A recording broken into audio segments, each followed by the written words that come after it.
Current bill கூட வருது, எனக்கு வந்து எவ்வளோ ஒரு நாளைக்கு எவ்வளோ யூனிட் ஓடுதுன்னு சொல்லிட்டு நான் வந்து குறித்து வைக்கணும். அது வந்து எனக்கு மீட்டரில் வந்து எந்த நம்பரை நான் குறித்து வைக்கணும்னு சொல்லிட்டு ஒருத்தவங்க கேட்டிருக்காங்க. அதாவது மீட்டரில் வந்து ஒரு பட்டன் கொடுத்துருப்பாங்க, அந்த பட்டனை ப்ரெஸ் பண்ண ஒரு ரீடிங் வருங்க.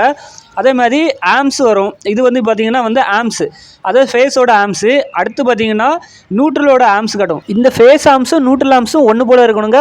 அதாவது 0.123 மாறினா ஒன்றும் இல்லை, அதே இது 0.10க்கு மேலே மாறிச்சுன்னா அது ப்ராப்ளம் தான். அப்படி இப்படி இருந்தாலுமே கரண்ட் பில் கூட வருங்க. இதை பற்றி அடுத்த ஒரு தெளிவான வீடியோ கொடுக்குறேன்.